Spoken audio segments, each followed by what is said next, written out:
आते हैं दोस्तों अंतिम इस वीडियो का कोहल वर्ग का सिद्धांत। अब इस कोहल वर्ग के सिद्धांत को बहुत अच्छे से हम जान लेते हैं। चलिए, बहुत बढ़िया। कोहल वर्ग के सिद्धांत को हम 10 मिनट में खत्म करेंगे और इस वीडियो में हमने देखिएगा 24 मिनट में दो सिद्धांत पढ़ लिए हैं और आने वाले 10 मिनट यानी हम पूरे 30 से 32 मिनट के अंदर हम इस वीडियो को खत्म कर लेंगे।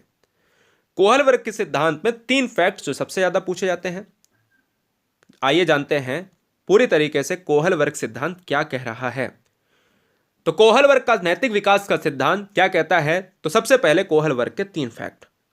ये कौन है? अमेरिकी मनोवैज्ञानिक हैं, नैतिक विकास का सिद्धांत दिया है, नैतिक अवस्था का सिद्धांत भी कहा जाता है। तो नैतिक विकास के सिद्धांत के अंतर्गत नैतिक अवस्था का सिद्धांत दिया गया है। कोहल वर्ग का सिद्धांत हम पढ़ रहे हैं, तो कोहल वर्ग के सिद्धांत में सबसे पहले एक फैक्ट आपसे पूछूंगा नहीं मतलब जवाब नहीं देना है। क्या आप जानते हैं लॉरेंस कोहल वर्ग ने सर्वप्रथम नैतिक विकास का सिद्धांत 1969 में दिया था। इसके बाद 1981 व 1984 में संशोधन भी किया था। तो आपको लॉरेंस कोहल वर्ग का सिद्धांत मैं जितना पढ़ा देता हूं उतना ही आपके सिलेबस में है तो बहुत सारा, लेकिन सिलेबस में कितना है वो भी अभी आपको बहुत सारा देखने को मिलेगा जो मैं पढ़ाऊंगा। तो एक क्वेश्चन तो ये बन गया कि अमेरिका के साइकोलॉजिस्ट। दूसरा, नैतिक अवस्था का सिद्धांत किसने दिया? कोहल वर्ग ने। नैतिक सिद्धांत किसने दिया? कोहल वर्ग ने दिया। कितनी बार संशोधन हुए? 2 बार हुए। एक कब हुआ? 1981 में। एक कब हुआ? 1984 में। और कब दिया सिद्धांत? 1969 में। नैतिक व्यवहार जन्मजात नहीं होता है, कोहल वर्ग कहते हैं, बल्कि इसे सामाजिक परिवेश से सीखा या अर्जित किया जाता है। लॉरेंस कोहल वर्ग 1927 से 1987 के बीच में एक सिद्धांत लेकर आए, यानी 1927 एक इनकी जर्नी रही है लाइफ की, और नैतिक विकास का सिद्धांत लेकर आए। और नैतिक विकास के सिद्धांत के अंतर्गत बताया कि इसके 6 चरण होते हैं। उसने पाया कि यह चरण सार्वभौमिक होते हैं। यह बात आप दिमाग में बैठा लीजिएगा, यूनिवर्सल होते हैं। कोहल वर्ग का नैतिक विकास का सिद्धांत 3 अवस्थाओं में बटा हुआ है और इसके 6 चरण होते हैं। मैं बार बार कहूंगा, यानी कोहल वर्ग के नैतिक विकास के सिद्धांत में अवस्थाएं अगर पूछे कि कितनी अवस्थाएं, तो तुरंत मार देना 3। यानी अवस्थाएं पूछे ऐसे कितनी हैं तो 3।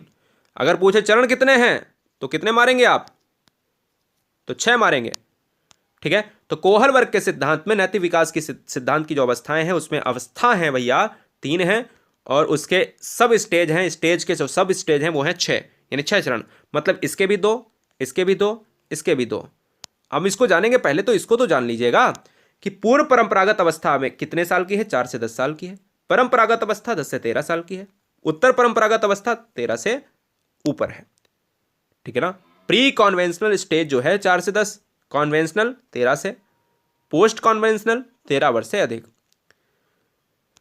कोहल वर्ग का नैतिक विकास का सिद्धांत क्या कहता है मेरे लाल? कोहल वर्ग ने बच्चों के साथ 20 साल तक विशेष प्रकार के साक्षात्कार किए और उनमें जो स्टडी का निचोड़ निकला उसके बाद एक नैतिक विकास का सिद्धांत दिया। 20 साल तक दोस्तों अध्ययन किया, 20 साल तक साक्षात्कार किया, इंटरव्यू लिया और उसके बाद एक सिद्धांत दिया, नैतिक विकास का सिद्धांत, जिसके 6 चरण बताए और 3 अवस्थाएं बताई जिन्हें आसानी से पहचाना जा सकता है। अब कैसे पहचाना जा सकता है ये जानते हैं। कोहल वर्ग का नैतिक विकास का सिद्धांत इन 6 चरणों में से प्रत्येक चरण नैतिक दुविधाओं को सुलझाने में अपने पूर्ण चरण से अधिक परिपूर्ण होते हैं। कोहल वर्ग का नैतिक विकास का सिद्धांत कहता है कि भैया हमारे सिद्धांत में 3 अवस्थाएं हैं, 6 चरण हैं। 6 चरण में प्रत्येक चरण नैतिक दुविधाओं को सुलझाने में अपने पूर्ण चरण से अधिक परिपूर्ण है।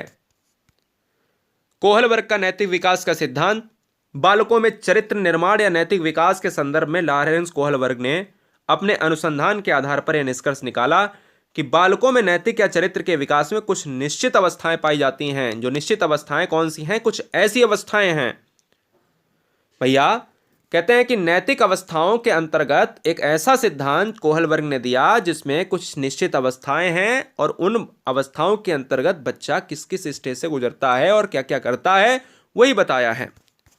तो आइए जानते हैं दोस्तों, इसमें सबसे पहले जो नैतिक अवस्था, नैतिक सिद्धांत, नैतिक विकास बार बार यूज हो रहा है, ये क्या है जो क्वेश्चन में एग्जाम में बनता है। नैतिक विकास का अर्थ क्या है? तो नैतिक व्यवहार जन्मजात नहीं होता, इसे सामाजिक परिवेश से सीखा या अर्जित किया जा सकता है। सबसे पहले बालक का अनौपचारिक रूप से अपने आस पास, पड़ोस तथा स्कूल में नैतिक विकास होता है। सही बात है। सबसे पहले परिवार में होगा, बाहर मैदान में होगा, स्कूल में होगा, मित्र मंडली में होगा, है ना। थोड़ा थोड़ा वाइगोत्स्की से रिलेट कर रहा। जब बालक का जन्म होता है तो वह ना तो नैतिक होता है ना तो अनैतिक होता है, ये अकॉर्डिंग टू कोहलवर्ग, आपको लॉक करना है अगर आ जाए, बल्कि वह अच्छा व बुरा का आचरण समाज से ही सीखता है। इसलिए कहा जाता है कि विकास की प्रक्रिया वातावरण की महत्वपूर्ण भूमिका लेकर आती है। ठीक है ना, याद रखिएगा। अब आइए थोड़ा सा एक्सपैंड रूप में जान लेते हैं, थोड़ा सा अच्छे लेवल में जान लेते हैं कि ये अवस्थाओं में किस तरीके की, बस ज़्यादा नहीं, 1 2 3 4 5 6 7 7 स्लाइड हैं आपको, 7 8 9 स्लाइड हैं। इसके बाद इस वीडियो को खत्म करेंगे, यानी इस वीडियो के सिद्धांत को खत्म करेंगे। अब देखिएगा, पूर्व नैतिक अवस्था में क्या देखा जाता है। पूर्व नैतिक अवस्था में दोस्तों देखा जाता है, नैतिक स्तर में देखा जाता है कि यह अवस्था कितने साल की है, 4 से 10 साल की है। यह पहली अवस्था है, और ये पहली अवस्था है दोस्तों, तो इसकी 2 सब स्टेज हैं, यानी 2 चरण हैं, आज्ञा एवं दंड की अवस्था और अहंकार की अवस्था। पूर्व नैतिक स्तर में जो 4 से 10 साल की अवस्था होती है, इसे बाल्यावस्था के रूप में भी जाना जाता है।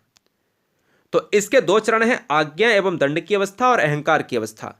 तो आइए आज्ञा, दंड और अहंकार को समझ लेते हैं कि यह कोहलवर्ग ने लेकर क्या आए हैं। आज्ञा एवं दंड की अवस्था जो कहती है, कहता है कम आयु व अपरिपक्व होने के कारण बच्चा डरता है कि काम किया जाए या ना किया जाए, दंड से बचने के लिए। यानी अगर वो करता है बुरा काम तो उसको पता है कि ये दंड मिलेगा, और अच्छा काम करेगा तो दंड नहीं मिलेगा। तो बच्चा अपरिपक्व होने के कारण बच्चा डरता है कि काम किया जाए या ना किया जाए, जिसे दंड ना मिले। परिवार के सदस्य बच्चे को कार्य करने का आदेश देते हैं, और उस कार्य को ना किया जाए बच्चे के द्वारा तो उसे दंडित भी किया जाता है। तो अगर क्वेश्चन में आ जाए कि भैया एक व्यक्ति एक बच्चे को कार्य देता है, ना करने पर बच्चा दंडित किया जाता है, तो बताइए वो कौन से कोहलवर्ग के सिद्धांत के अंतर्गत आएगा। तो वो आज्ञा एवं दंड की अवस्था के अंतर्गत आएगा, पूर्व नैतिक स्तर के पहले पॉइंट पे, पहले चरण में आएगा। दूसरे में है दोस्तों अहंकार की अवस्था, स्टेज ऑफ ईगो। जैसे जैसे बच्चे की आयु बढ़ती है वह परिपक्व होता है।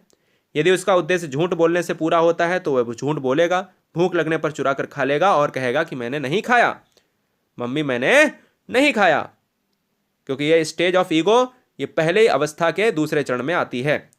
तो ये क्रियाएं अहंकार की अवस्था में आएंगी। तो अहंकार इस तरीके का है, भाई मैंने नहीं खाया, देखो जाके अपना। दूसरी अवस्था यह है, इसके भी 2 चरण हैं, इसके भी दोस्तों 2 चरण हैं। यह अवस्था 10 से 13 साल की है। इसे 2 उप स्तर में बांटा गया है। एक है प्रशंसा की अवस्था, स्टेज ऑफ एप्रिसिएशन। दूसरा है सामाजिक व्यवस्था के प्रति सम्मान की अवस्था, stage of respect for social system.